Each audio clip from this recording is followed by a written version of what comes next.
দর্শক, you can believe me, যদি খুব সহজে দ্রুত আরবিতে কথা বলা শিখতে চান তাহলে প্রথমত আপনার ধৈর্য লাগবে। আমি জানি প্রবাসীরা অনেক ব্যস্ত থাকে, এরপর মোবাইলে যদি একটু সময় পায় ওই শেখার ক্ষেত্রে না গিয়ে বিভিন্ন ধরনের ভিডিও, এটা সেটা অমুক তমুক বিভিন্ন নিউজ, এই সেই বিভিন্ন টিকটক, এটা দিয়েই সময় নষ্ট করে থাকেন। দর্শক, ওয়েলকাম ব্যাক, আসসালামু আলাইকুম। Don't mind, don't take anything, আপনার ভালোর জন্য বলেছি ভাই। অযথা সময় নষ্ট করবেন না। বাংলাদেশে অনেক ধরনের ভিডিও আছে, এ আছে সে আছে, এগুলো দেখে কোনো লাভ নেই ভাই। যতটুকু সময় পান কিছু শিখেন, জানেন, শুনেন। আগে আপনাকে সবচেয়ে বেশি গুরুত্ব দিতে হবে আরবিতে কথা বলার কৌশল, কীভাবে আপনি আরবিতে কথা বলবেন। আমাকে এমনও অনেক বাঙালি ভাই বলেছেন যে ভাই, আরবিতে কথা বলা শিখা নিয়ে অনেকে বেজ্জতি করেন, ইনসাল্ট করেন, যখন কোনো একটা কথা বলি মস্করা করেন, হাসেন, রসিকতা করেন যে তোর ভুল হয়েছে। আবার যদি ওই বাঙালি ভাইয়ের কাছে আমি শিখতে যাই, শিখান না। সেম ইন্ডিয়ান লোকও এভাবে বলে। অনেকে কল দিয়েছেন, ভাই প্লিজ মনে কিছু নেবেন না, আপনারা বলেছেন বিধে আমি বলি। ভাই আমি বলেছি যে যখন আমার কোনো ভিডিও পাবেন আপনি এক সপ্তাহ মন জুড়ে, মন দিয়ে শুরু থেকে শেষ পর্যন্ত কয়েকবার আমার ভিডিওটি দেখেন না ভাই, চেষ্টা করেন, দেখেন আজকের ক্লাসটি কত গুরুত্বপূর্ণ আপনাদের জন্য। দর্শক, যদি ভালো লাগে অবশ্যই ভিডিওর নিচে আর যে সাবস্ক্রাইব অপশনটি আছে অবশ্যই সাবস্ক্রাইব করে আমার সাথে থাকবেন, ইনশাআল্লাহ কাজে লাগবে। আসুন আমরা শুরু করতে পারি। তো আজকের যে ক্লাসটি আমি তৈরি করেছি কোনো ধারাবাহিকভাবে না, আমি দৈনন্দিন জীবনে ব্যবহৃত এরকম খুবই গুরুত্বপূর্ণ কিছু শব্দ দিয়ে আজকের এই ক্লাসটি আমি তৈরি করেছি আপনাদের জন্য।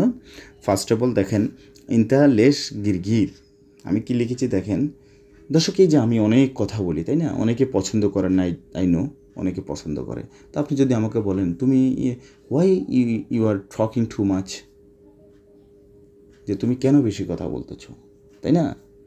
তো এই যে হোয়াই, তারপর আর, টকিং, ঠকের সাথে আইএনজি, এইটা সেটা কত কিছু হ্যাঁ দিতে হয়, তাই না? আচ্ছা ভাই, আরবিতে কথা বলবেন ভাই, এগুলো কিচ্ছু দরকার নেই। আমি বলি তুমি এত কথা বলতেছো কেন? তো এত কথা বলতেছো, এই এত কথা বলা, এটার আরবি হচ্ছে গিরগির। মুখস্থ করে নেন।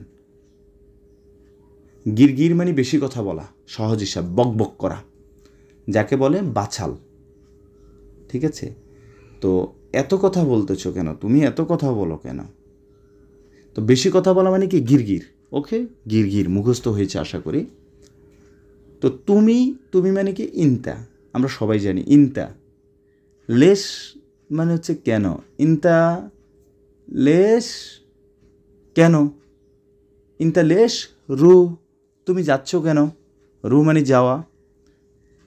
আমি একটু ক্লাসের বাইরে যাচ্ছি, I am going to be out of the class, please don't take, okay, don't be absent please, listen very properly. তো ইনতা লেশ নুম, তুমি ঘুমাচ্ছ কেন। ইনতা লেশ গিরগির, তুমি বেশি কথা বলো কেন। এই যে পেয়েছেন দেখেন। এখন এই ইনতা লেশ গিরগির, তুমি বেশি কথা বলো কেন, এখন আপনি ইচ্ছা করলে ইনতা লেশ দিয়ে, ধরে নেন এটা একটা স্ট্রাকচার, ইনতা লেশ দিয়ে আপনি ইচ্ছা করলে আরও অনেক বাক্য তৈরি করতে পারেন। দর্শক, যেমন আমি যদি বলি ইনতা লেশ সাউই, তুমি করো কেন। ইনতা লেশ মাসে, তুমি মুছতেছো কেন। ইনতা লেশ তাব্বাখ, তুমি রান্না করো কেন। ইনতা লেশ এটা সেটা। ইনতা লেশ তাখের, তুমি দেরি করেছো কেন। ইনতা লেশ তাখের দিয়ে হবে। ইনতা লেশ তাখের, তুমি দেরি করবা কেন। ইনতা লেশ তাখের দিয়ে হবে। ইনতা লেশ তাখের, তুমি দেরি করিতেছ কেন।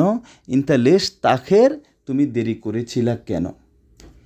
আমি শুধু ইনতা লেশ দিয়ে বলেছি, লেশ মানে হচ্ছে কেন, তাখের মানে দেরি। বাট যতগুলো বাংলা বাক্য বলেছি সবগুলো একটি আরবি বাক্য দিয়ে বলবেন, ইনতা লেশ তাখের, ইনতা লেশ তাখের।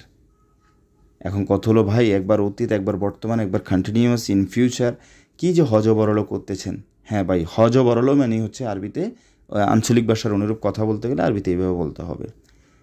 এখন তুমি দেরি করবা কেন, সেটা হচ্ছে যার সাথে কথা বলতেছেন কথার প্রসঙ্গে তুমি দেরি করেছো কেন, দেরি করে ফেলেছেন, যে ইনতা লেশ তাখের, তখন বুঝে নিবে, যাকে বলেছেন সেও বুঝে নিবে এই বাক্যটা দেরি করেছেন কেনতে চলে গিয়েছে। মানে সেটা হচ্ছে অবস্থান ভেদে কনভারসেশন অনুযায়ী একবার এক এক সময় এক এক বাক্যে রূপান্তরিত হয়ে যাবে। দর্শক, I hope you got it very properly, so keep with me, আমার সাথে থাকেন, কাজে লাগবে। দর্শক, এরপর আমি কি লিখেছি দেখেন, ইনতা জেন ওয়ালা মোজেন। আমরা, এই দোস্ত কেমন আছো, ভালো আছো নাকি, কি অবস্থা, কোনো সমস্যা, তুমি কি ভালো নাকি ভালো না, কথার প্রসঙ্গে অনেক সময় বলতে হয়। তুমি কি জানো না, এ কি না, এটা হচ্ছে ওয়ালা শব্দ ব্যবহার করবেন। আরেফ মানি জানা, মালুম মানি জানা, তাহলে we can say very easily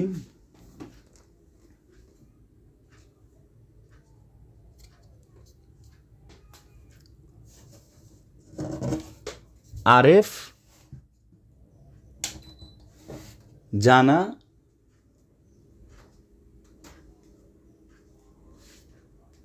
মালুম জানা, তাহলে ইনতা আরেফ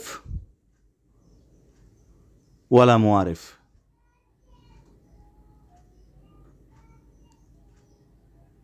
ইনতা আরেফ ওয়ালা মোয়ারেফ, তাহলে ওয়ালা মানে কি নাকি, ওয়ালা মানে হচ্ছে নাকি। আশা করি বুঝতে পেরেছেন। তো আমি লিখেছি ইনতা জেন ওয়ালা মোজেন, ইনতা রু ওয়ালা মাই রু, মাই মানিও না, মো মানিও না। তো ইনতা জেন, তুমি কি ভালো, ইনতা জেন, তারপর হচ্ছে মোজেন।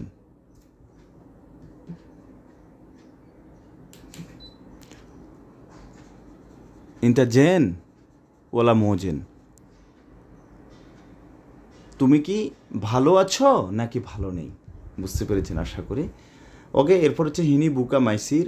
দর্শক, হিনি মানি এখানে, আবার হুনা মানিও এখানে আমরা বলতে পারি, হিনি মানিও এখানে, হুনা মানিও এখানে। তো হুনা বুকা মাইসির, বুকা মানে কি কান্না করা, বুকা মানে কি কান্না করা, এটা মাথায় রাখবেন। আচ্ছা, আমরা একটু ক্লাসের বাইরে গিয়ে বোঝাচ্ছি আপনাদেরকে। দেখেন, মনে করেন আপনারা দুজন অফিসে আছেন, তো কোনো একজন ব্যক্তি কান্না করতেছে। রিয়ালিটি জীবনে কিন্তু এরকম হয়ে থাকে, বাস্তব জীবনে এমনটা হয়ে থাকে, তাই না? তো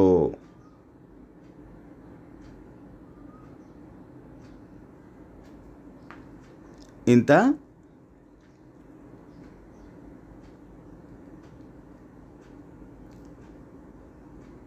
লেশ বুকা, তুমি কান্না করতেছো কেন। তো দুজন অফিসে আছেন, কোনো একজন ব্যক্তি কান্না করতেছে, আপনি তাকে বলতেছেন ইনতা লেশ বুকা, তুমি কান্না করতেছো কেন, ঠিক আছে। ইনতা লেশ বুকা, তুমি কান্না করতেছো কেন। তো হিনি বুকা বা হুনা বুকা মাইসির, মাইসির হুনা বুকা এভাবেও বলতে পারেন, বাট ইউ রিমেম্বার মাইসির মানে উচিত না, লাজম মানে উচিত, মাইসির মানে উচিত না, এটা আপনি মাথায় রাখবেন। ওকে, লিখেছি লা তাহাররাক, নড়াচড়া করিও না, জাস্ট এখানে বোঝানোর কিছু নেই, লা তাহাররাক, নড়াচড়া করিও না। ইনতা সোয়াইয়া কালাম, তুমি আস্তে কথা বলো, সোয়াইয়া মানে অল্প, সোয়াইয়া মানে আস্তে, কালাম মানে কথা, ইনতা মানে তুমি। হাবিবি ইসমে, ইনতা সোয়াইয়া কালাম, তুমি আস্তে কথা বলো। ইনতা মাফি খৌফ, ফি মানে আছে, মাফি মানে নাই, তুমি, বা মাফি মানে আছে, ফি মাফি নেই। ইনতা মাফি খৌফ, তুমি ভয় করিও না, খৌফ মানে ভয়। এরপর লিখেছি লা তাধাক, তাধাক, তাধাক মানে হাসি, হাসি। তো একই কথা, লা তাদাক হুনা, এখানে হাসা উচিত না, বা এখানে হাসিও না, লা তাদাক হুনা, এখানে হাসিও না। আসসালামু আলাইকুম।